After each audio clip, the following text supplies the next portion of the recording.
College football playoff sleeper, Georgia Tech going to Colorado.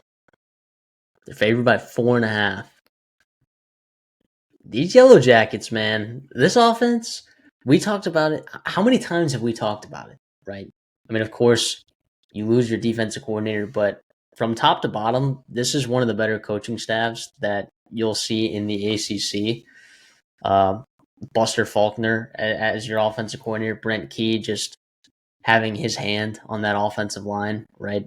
Uh, which is just severely overperformed since Brent Key has been in the building. No matter what names, are for those Yellow Jackets. I mean, they just overperform every year.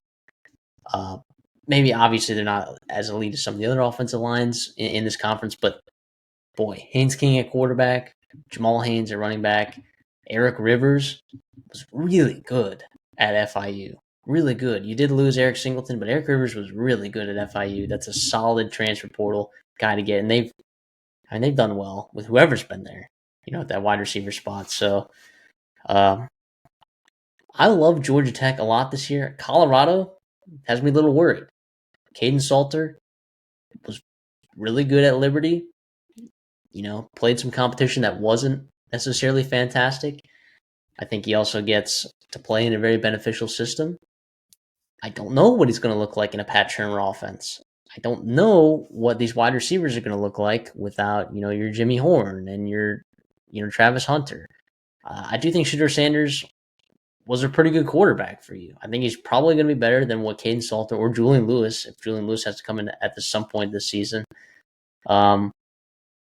The offensive line is another overhaul. The defensive line, I think, will be pretty solid, though, although you lose some guys. The linebacking core is going to be completely new. The secondary is completely reworked. But you got some serious talent on this Colorado team. Like, there's no doubt about that. But I think I like Georgia Tech here, right? Don't you? Yeah, I like Georgia Tech for a lot of their games this season, and I'm sure we're not done previewing them. Yeah, I trust more of the returning production. Like, I think Haynes King is significantly better than what Colorado's going to be trotting out there. I love Haynes, and plus this combo, the offensive line, like you said, and then what seems like has been a focal point for Georgia Tech in their offseason and their question marks. Every year it's been, well, what about the defensive back room? Well, what about these guys? And the good news here is it's a lot of guys that have played a lot of football together. The bad news is there's been some ups and downs, right? Namely that Georgia game last year, although you did battle a lot of injuries in that game too. So I'll give you maybe a pass there. But that could be a concern. If, obviously we've seen those guys struggle in the past, but I still feel pretty okay about them trotting out there. I like effort at linebacker. You're bringing in a bunch of new guys defensive line-wise, although you hit on some portal guys last year. So hopefully you can do that again this year. Yeah, it seems like you have an edge at quarterback, running back, offensive line, defensive back, right? Different spots here, a lot of different position groups. You kind of go down the list here, and that's what you feel good. And then for Colorado, yeah, you're patching.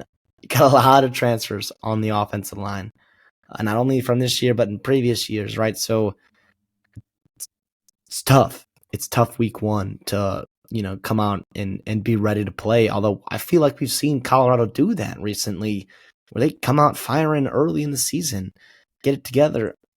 I will say though, like, I think I don't hate this roster up and down. Like, it feels like a lot more complete roster than they've had the past couple of years. I think it's going to be hard to understate, it would be hard to overstate the importance and the loss of Shedeur and Travis Hunter. I know those are like your headliners and yada yada yada, and that's the most like whatever boring statement, obvious statement ever, but those guys were so important for you on so many different levels. What kind of identity are we going to see here from Colorado? Are they going to run the football very well? Are they going to be a pass-heavy team again? Defensively, is that going to be a strength? Because I don't hate this defense either, even though you got a lot of transfers. There's some good names here too. And you're at home in Folsom Field. Say what you want about Colorado last decade and a half. Folsom Field turned into a really good atmosphere and like a legit home field advantage for you, especially prime time, especially week 1 this year. I think they'll turn out. I just feel good about Georgia Tech in this roster. I think Brent Key will have them ready to play, going on the road, getting a very, very solid win. The good news for both these teams is like the aspirations for them, like realistic or not, like is college football playoff, right? It's week 1. Everyone should be looking for that.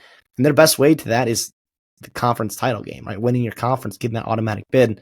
This is not a conference game, so it's not the end of the world. You lose this game, but it's a really, really nice resume builder, nice confidence builder, good litmus test for these teams to see how they're doing, what the identities might be. But yeah, give me Georgia Tech and the points on the road.